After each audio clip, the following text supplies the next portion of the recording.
Namaste. In the previous episode, we saw that Arjun elaborately described how the war can destroy the family lineage, the family values, and ultimately result in the downfall of the ancestors and make them all suffer in hell indefinitely. We also saw how the issues he brought up were illogical. To find out if Arjun had finally exhausted all his arguments or still had more points to raise, we will now read verses 45, 46, and 47. अहो बत महत्पापं कर्तुं व्यवसिता वयं यद्राजसुखलोभेन हन्तुं स्वजनमुद्यताः यदि मां प्रतीकारमशस्त्रं शस्त्रपाणयः धार्तराष्ट्रारणे हन्युस्तन्मे क्षेमतरं भवेत् सञ्जय उवाच एवमुक्त्वार्जुनः सङ्ख्ये रथोपस्थ उपाविशत् विसृज्य सशरं चापं शोकसंविघ्नमानसः. After such persistent arguments to not fight, Arjun expressed his surprise and sorrow. He was sad and could not believe that despite knowing everything, despite being wise, they were eager to kill their own people and about to commit a grave sin just because of greed for the kingdom and its pleasures. We all know that the Pandavas were not fighting the war out of greed. It was Duryodhan who was hungry for wealth and power, and it was because of his greed that the Pandavas were left with no option but to fight the war. But Arjun was so deluded that he had forgotten about all their attempts for a peaceful settlement and was calling himself only greedy. Despite being a great warrior, he was ready to be killed by the Kauravas, unarmed and without a fight. The delusion was so deep that he was not only willing to just throw away his life, but believed that such a death would be very good for him. It is like he gave up even before the war had started.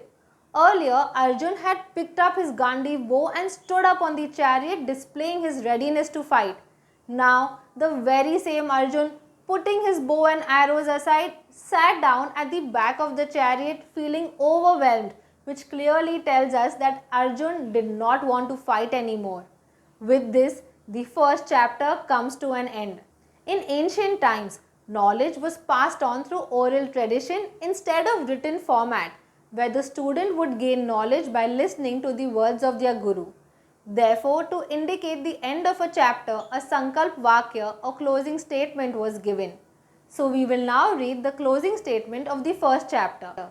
ॐ तत्सदिति श्रीमद्भगवद्गीतासु उपनिषत्सु ब्रह्मविद्यायां योगशास्त्रे श्रीकृष्णार्जुनसंवादेऽर्जुनविषादयोगो नाम प्रथमोऽध्यायः.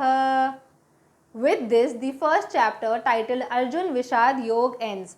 The closing statement reveals the glory and greatness of the Gita. It begins with Om as that is the only truth, and Om is said to wash away any mistakes made in chanting of the verses.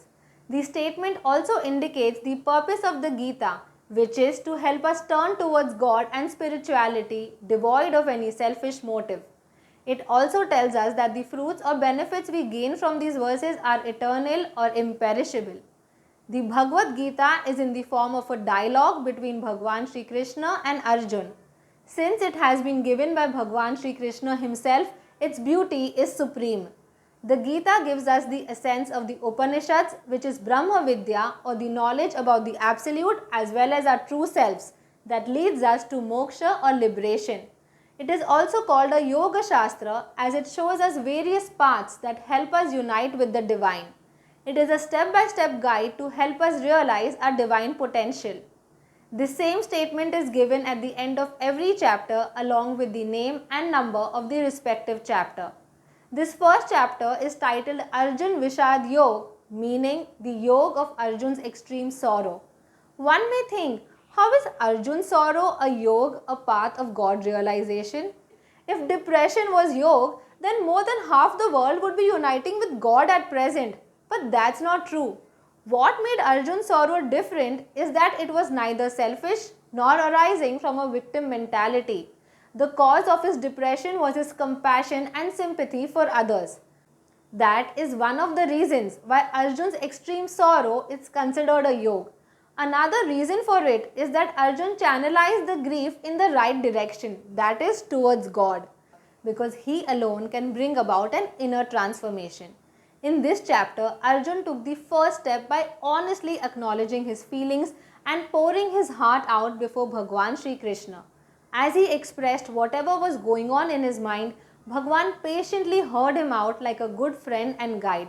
Once Arjun had finished saying all that he wanted to, only then did Bhagwan start talking. What did Bhagwan say to him? Did he agree with Arjun's decision or not? We will see in the next chapter and episode. Thank you.